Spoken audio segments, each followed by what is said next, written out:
Hi, my name is Jason Tako. Welcome to Beyond the Secrets of Painting. So what happens if you're partway through a painting and you realize that you've made a mistake? Something is the wrong size, it's the wrong shape, maybe it's a wrong color, it's in the wrong place. What do you do in that situation? Do you just wait for it to dry and paint over it? Do you push the paint around, kind of hoping that it magically takes care of itself? Well, believe it or not, this is a very common situation that happens to most artists of all levels. And there is a correct way of dealing with this problem. I actually run into this problem in the video you're about to watch, and I show you the correct way to solve it. So if you have not yet subscribed, I encourage you to do so. I'm going to be posting more videos showing the completion of this painting, as well as other videos showing problem-solving techniques that will help you to become a better artist. So I thank you for taking the time to watch. I look forward to your comments below, and I hope to hear from you soon.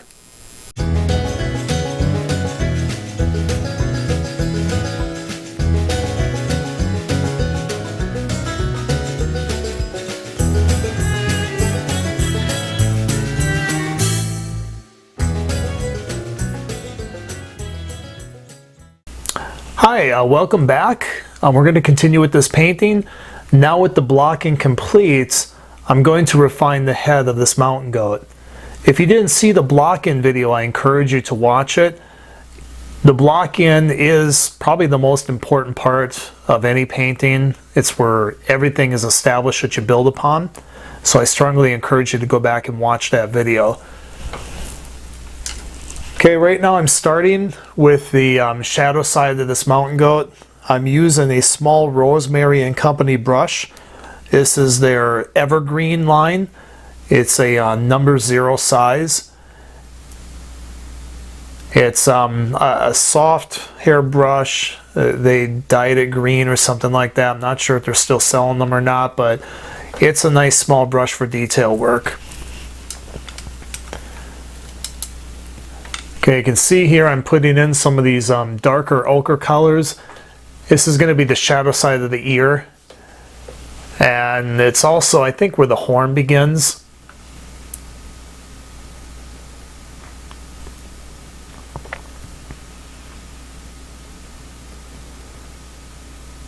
And that creates kind of a separation there. There's like a tuft of fur sticking up where that yellow ochre just went.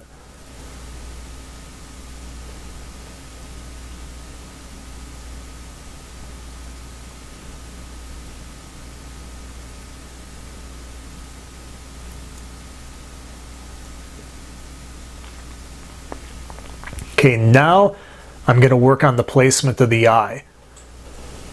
I place a dab in there, see if I like that placement. A little too high, so I'm going to go a little bit lower. Eye placement is very important for any animal or person that you're painting.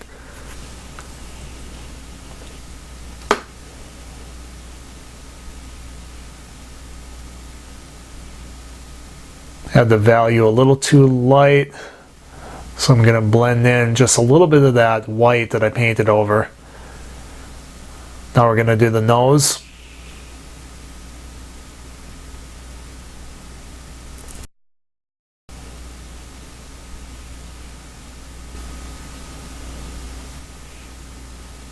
And then indicate the placement of the mouth. So using the background color, I'm going to cut back into his face to kind of refine the drawing of the head.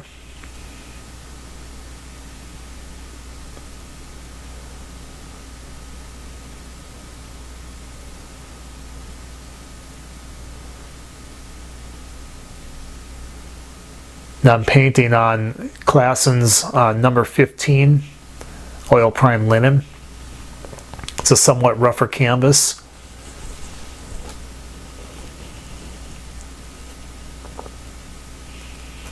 If you're wondering about my palette, I do have a video from several years ago. I might try to update it, but essentially it's the same thing. I show my palette, how I lay it out, and what colors that I use. For the sake of time, I'm not going to cover that in this video.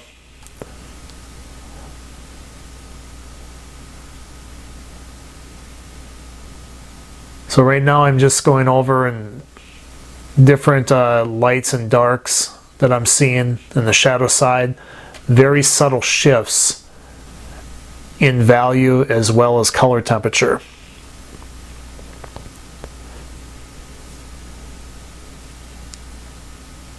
Once I get a value established, a pile of color, I will mix into that and mix different temperature shifts. So let's say I have a somewhat warmer gray mixed. I might put in a little bit of alizarin and white to slightly warm it or cool it, depending on how cool it is. Or I might put in a little bit of white and ultramarine. The white's important because the ultramarine is going to darken the value, and I might not want that. If I do want that, then I can just put in the ultramarine if I want a cooler, darker value. Or if I want it to be warmer, then I might put in a little bit of yellow ochre along with a touch of white to keep it from darkening. But it all depends on what the value currently is.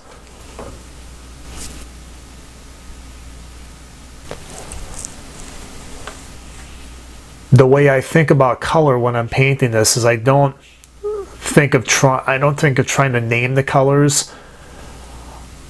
I'm basically just telling myself or asking myself, okay, does this need to be a little warmer or a little cooler, a little warmer or a little darker? So I don't try to call it like gray or some other color that you might see like at a paint store.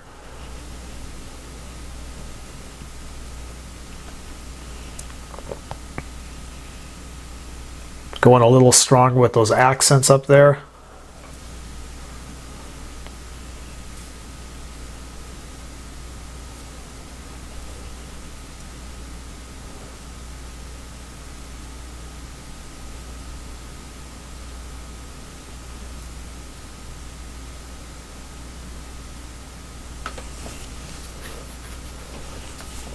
Drawing with a brush is not quite like drawing with a pencil. I'm not thinking so much about line. I'm concerned primarily with shape, and is the shape correct? So I'm going to sneak up on things. I'm going to add a little bit more here, bring the white, or I should say the shadow side of the goat out a little more here. Maybe reduce it here by cutting back into it with the background mountain color, so on and so forth. Or as I'm doing here, I'm making adjustments with this ochre sienna tone.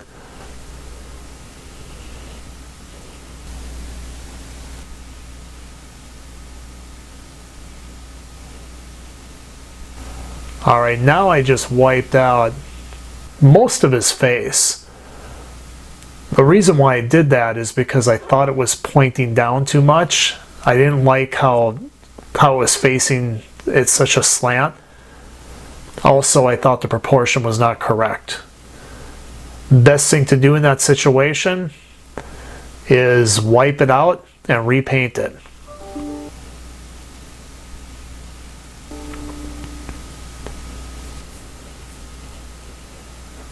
There's no sense in leaving something on a canvas that I'm not going to like. I'd rather wipe it out and try to do my best repainting it than have something on canvas that I can't stand for the rest of my life.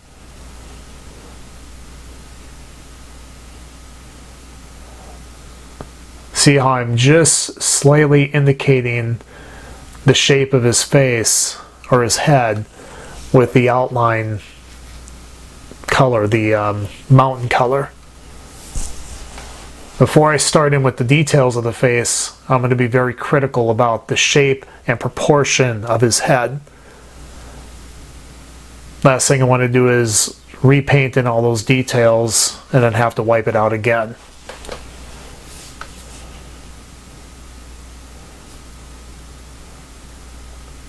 This is something that's actually fairly common even among top-notch world-class artists. There's a lot of wiping out and repainting.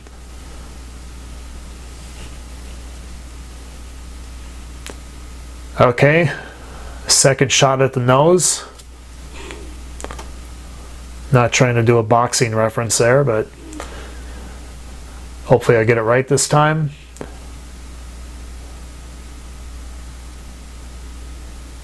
This mouth is definitely going to need some adjusting. Mountain goats have a nice smile, but I don't want it to be too exaggerated. I don't want it to look like a child's storybook or something like that.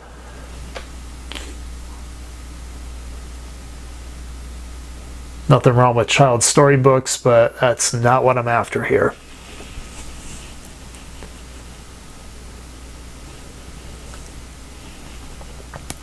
So now, with bringing his chin down more, which I think is correct, I'm going to have to bring his mouth down more. That's where everything in painting is about relationships, how things relate to one another.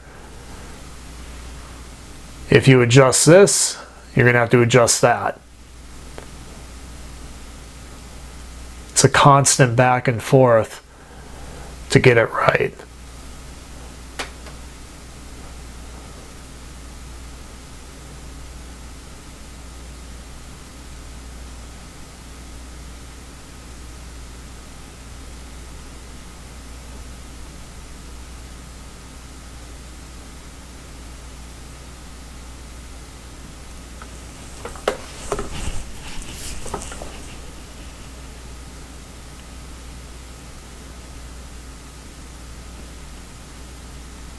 I know in the last video I had some music, but in this one I thought I would just comment the whole way through.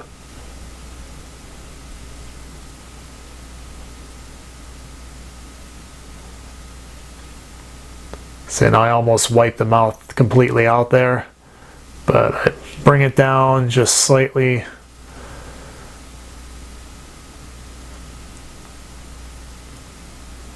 The angle that I held the brush there when I painted the mouth and the way I had the paint loaded allowed me to have more definition on the top than on the bottom, which was a nice effect because it looks like that part of his jaw is rolling down or rolling out toward the viewer from the inside of the mouth.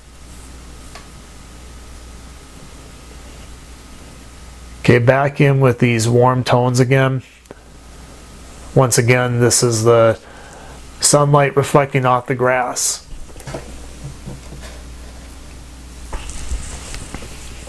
I'm even going with some slightly greener tones. That's because it's green grass underneath him, so that color is going to bounce back up. A lot of times if you paint just from photographs and you've never really painted from life, those are subtle things you're going to miss that can make such a huge difference in your painting.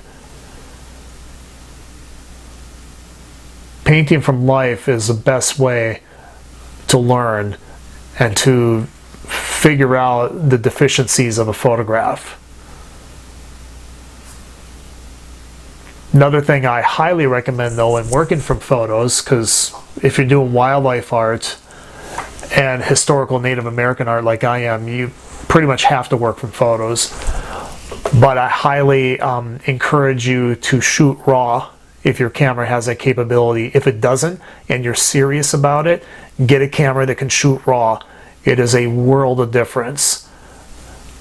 JPEGs are compressed photos. When you're shooting with a JPEG, the camera is taking all that color and value information that is going into the camera on the sensor, and it's reducing it down to a much, much smaller color gamut, if you will. In other words, a range of colors. When you're shooting with RAW, it's shooting everything that the sensor is capable of capturing, which is significantly more than what a RAW file can contain. And when you process a RAW photo correctly in Adobe Lightroom or Photoshop, it's amazing the information that you can get. things that look almost black, as long as you haven't clipped the photo, you can get that color information back when you process the raw photo. So please subscribe, because I'm going to be posting videos about how I do that. Different things I do in the studio, how I process raw photos, how to take raw photos, how to look for clipping, and things like that. It can make a world of difference in your painting. Because if you can't see it, you can't paint it. Unless you're just trying to make it up. And if you paint it a lot from life, you can somewhat make it up, but it still helps to have all that color information there.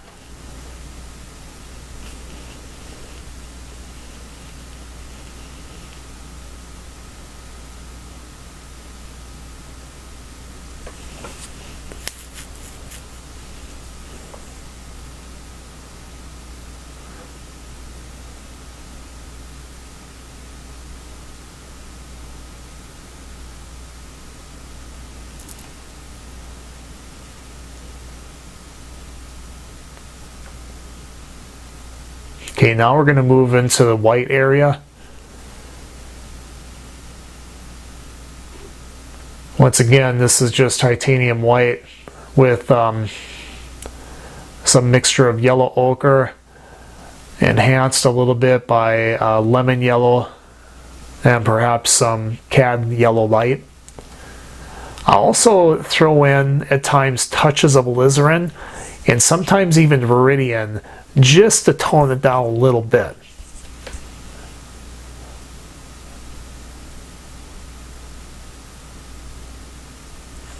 Okay, I'm testing that ochre there. It's a little intense, but I have the luxury of being able to blend it with some of those cooler colors I've already laid down.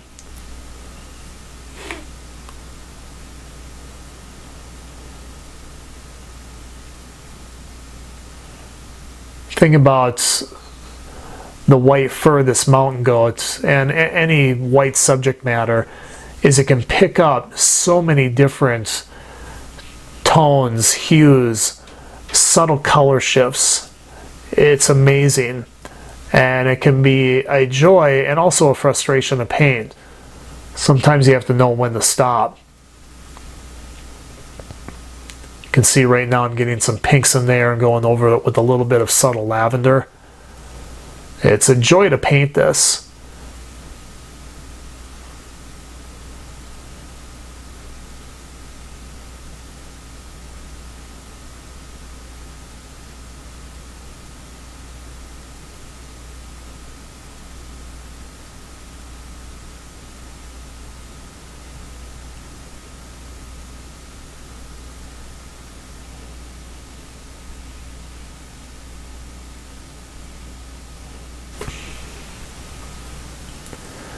For my gray mixtures, you're probably wondering what I'm using here. It's a lot of titanium white, and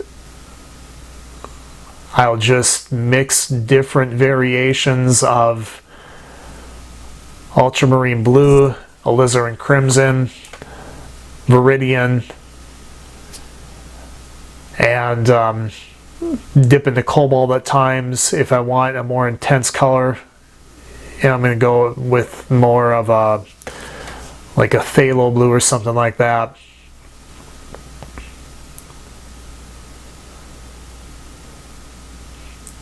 Okay, now I'm going in with a bigger bristle brush. This is actually a silver Grand Prix brush. It was a flat, but it's more of a filbert now, number 4 size.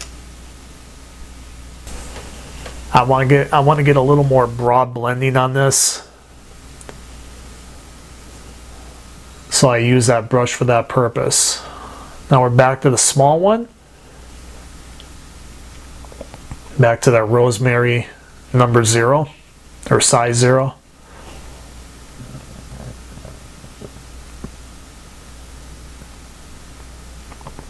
But back to what I was saying about the mixing the grays. You're just mixing in little color shifts in there. If I want to go a little warmer, I might put in some alizarin. If I want to go a lot warmer, I'll put in some yellow ochre, or maybe even some transparent red oxide, but that's going to muddy it up more. If I want to go cooler, then I'm going to add more of the ultramarine blue or Viridian. I tend to lean a little more toward Viridian on some of this stuff and balance it out with alizarin crimson. It gives a beautiful lavender, and Viridian is a weaker color, so using it with whites is really helpful because it's not going to overpower it and destroy the value and really darken the value like ultramarine blue will. So that's about it for this video. I thank you for watching. I encourage you to subscribe below. I'm going to be posting more videos showing the completion of this painting, and I hope to see you again soon. Thank you.